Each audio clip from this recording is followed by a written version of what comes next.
What up, guys? Shaq here for EDM.com, and you know who this is. Fresh off the heels of Playing with Fire, taking the music Let's industry by go. storm with some of the weirdest noises you'll ever hear. My favorite kinds of sounds in the electronic scene.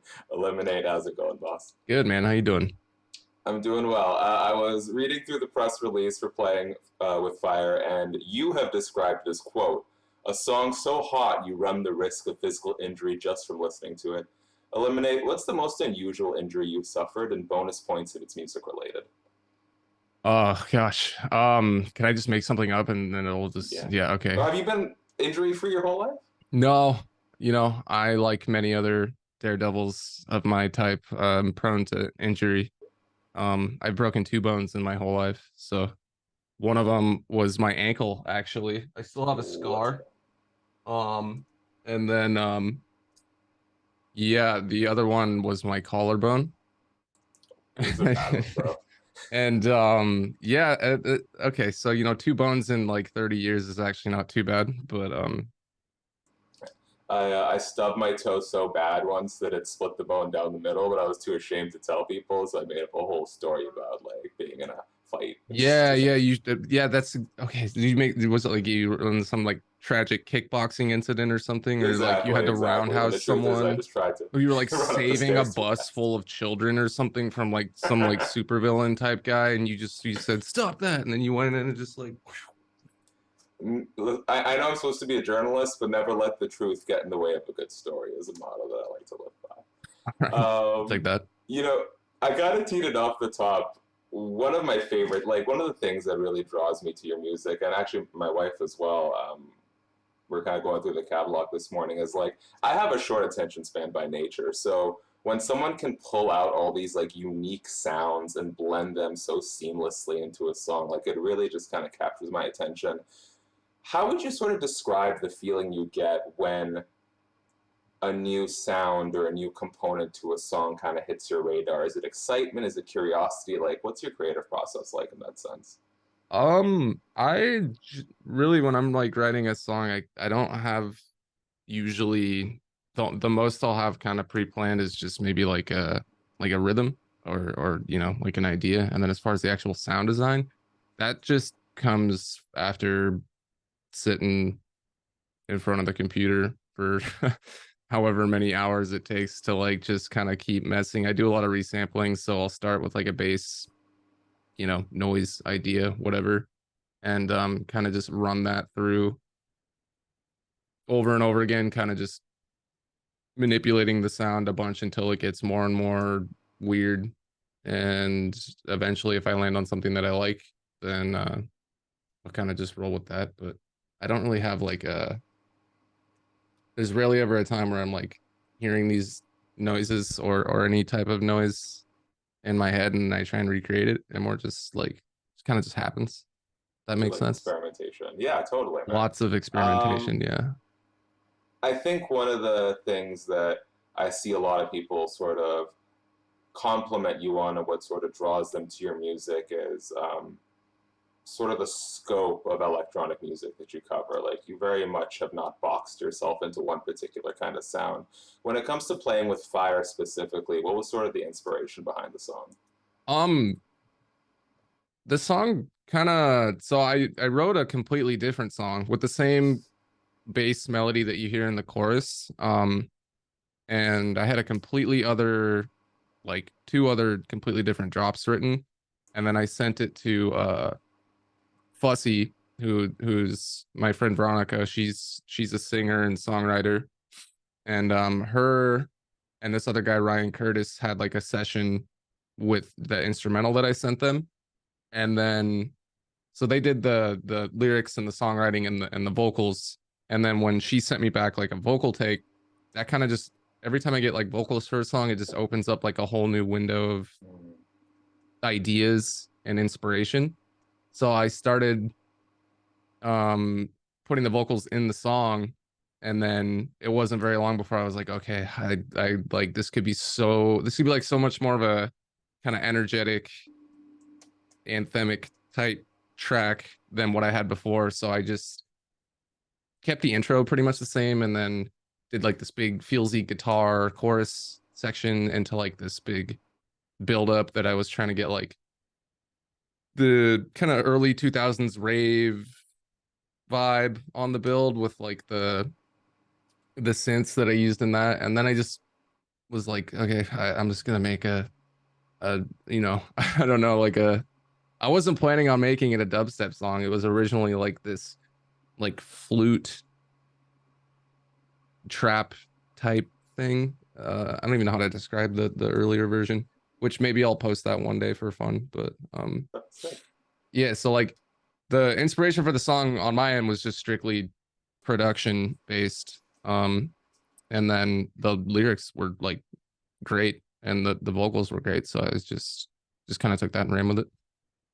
You know, I feel like we're sort of in this period with things like TikTok where like you sort of have your more traditional streams for releasing music and marketing music, and then you obviously have sort of like the viral hits, people sort of taking one replayed sound and trying to kind of build a career off that. You and I are about the same age, so like I imagine YouTube was sort of like the advent of YouTube was sort of around the time you were growing up.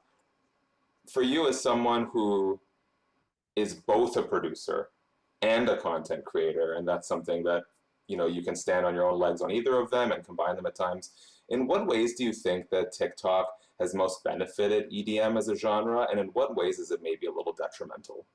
So TikTok, I didn't even really post that much on TikTok until like last year. And all I did was cut these YouTube videos that I had already been making for the past 2 years, just down from like 20 minutes to 60 seconds tops. And they just TikTok, I don't know. TikTok is kind of I still don't really understand it, but like yeah, you just There's too many different algorithms to try and sort out. If you got one down, you're already ahead of the yeah. game. So like all of a sudden I just get these videos that are getting like millions of views and a bunch of followers and stuff, and I'm like, shit, I don't even know what to I didn't this was an accident. I don't know. And the the thing is like one thing I've taken away from like the TikTok is that the TikTok, I sound so old. The Listen, man, you can't fight age. Just lean into it. yeah, the TikTok is cool because it's kind of like I used a similar style of like the videos that I had get the most views are always like just taking a random sound and flipping it into a song, but condensed, like you can go on my YouTube channel and I'll yap and do all this stuff, and it turns out to be like a 20-minute video. And then if I cut out all the filler and just take out little bits and pieces of like the production, I can fit into like a super short TikTok that instantly grabs people's attention and they're like, oh, cool. I like that. And basically take the same mindset or process. And this is the first time I tried doing it with like an actual release. Mm-hmm.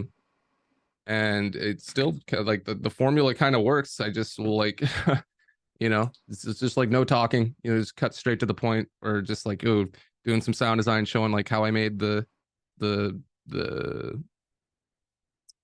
drop, I guess. Just like the sound design, the process, like a super quick bang bang bang type version of it, and then you play the song, and it's like, I don't know what it is about just showing the actual like I don't know, super condensed version of the process, which obviously that took hours upon hours and hours. But if you just cut it down to 14 seconds, then people were like, yeah. But I think I went on a tangent there. You were asking like how TikTok has affected. Listen, man, I'm just here for a good conversation. Yeah, So yeah, feel free with yeah, that, man. If you want to dig into yeah. what some of like the problems are with formats like TikTok as far as the music industry is concerned, go for it, bro. Um, one thing, okay, well, one thing I've noticed with TikTok is it's made me afraid, straight up, just like afraid to start promoting a song too early. Mm. Which sucks because I used to like to tease music for like months on end, and then now if you do it, people just they're like, yeah, man.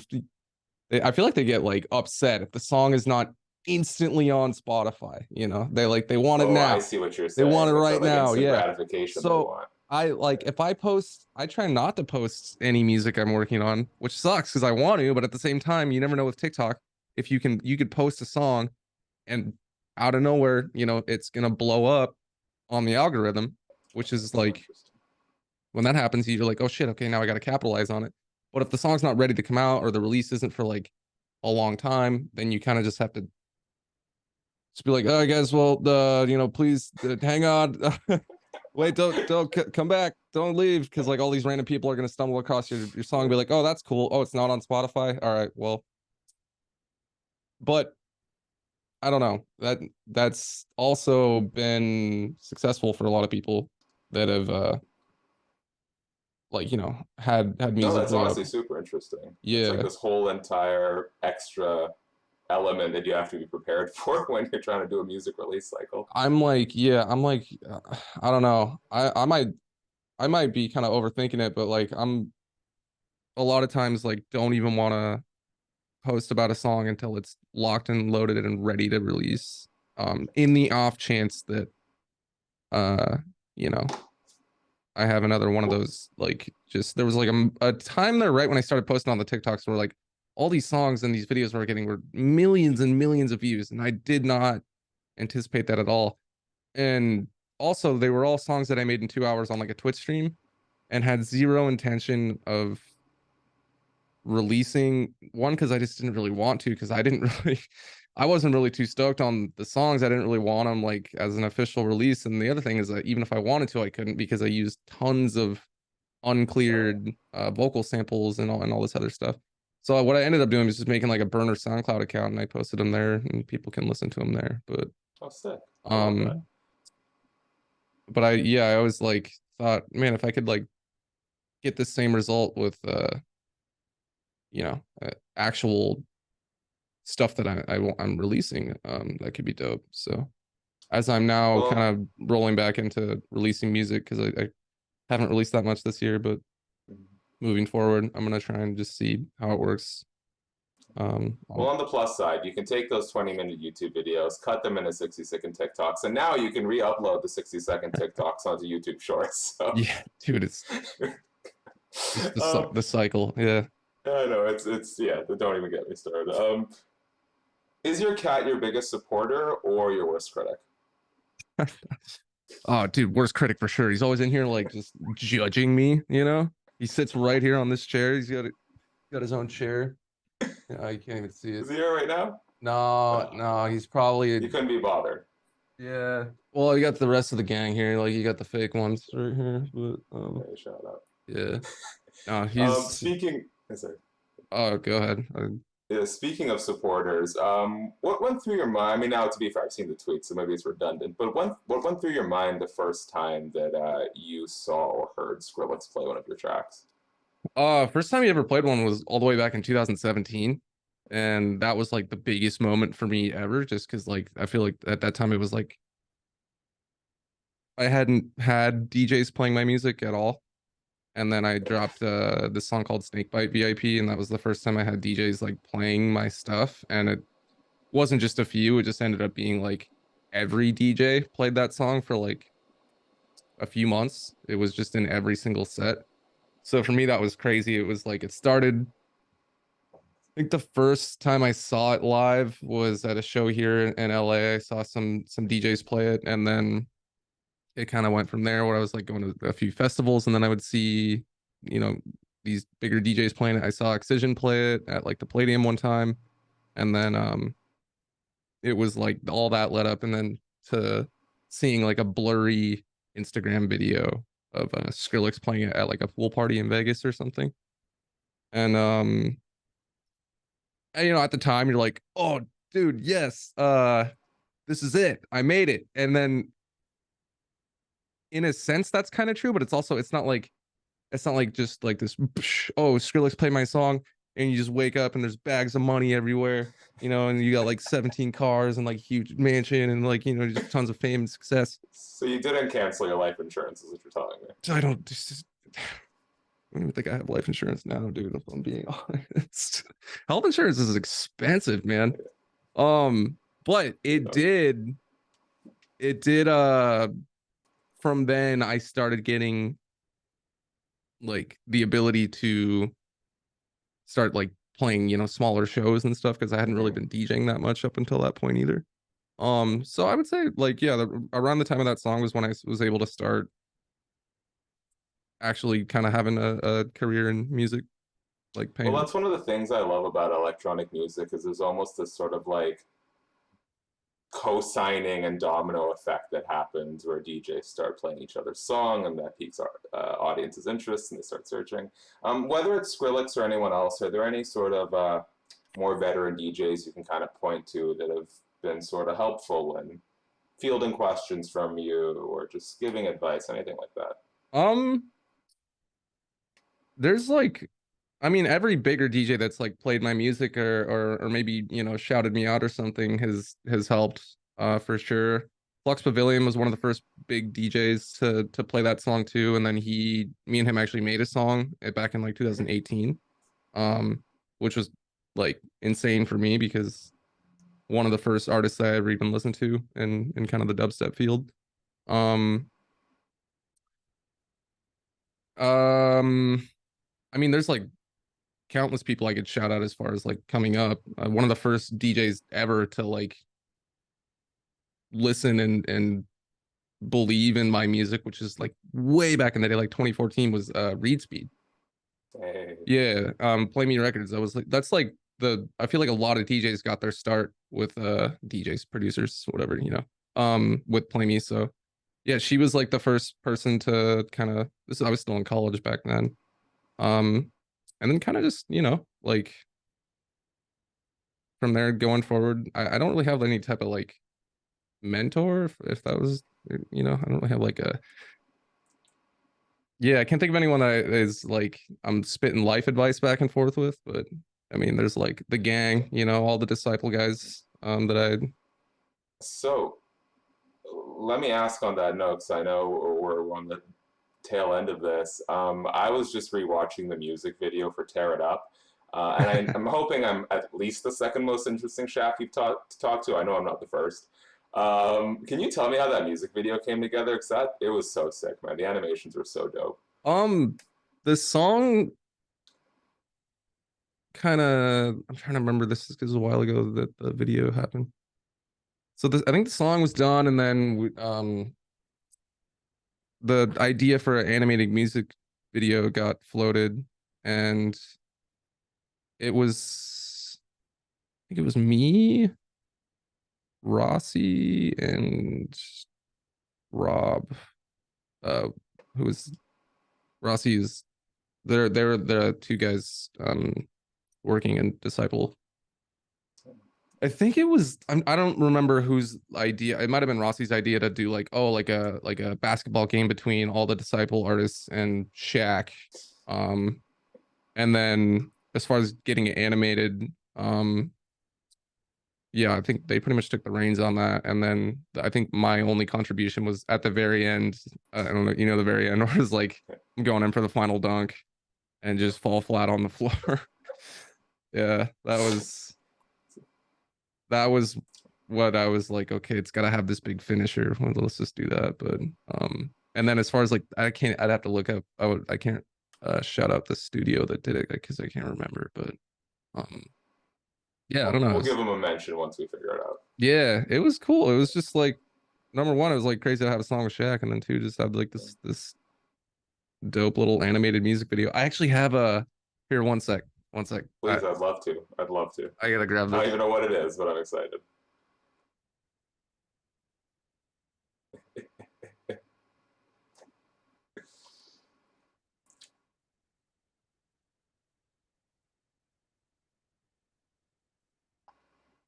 Yes, sir. All right, I can't remember where I See, put this is this. why I ask weird questions because I love a good Easter egg. Here, turn the lights off so you can see it better. Yo.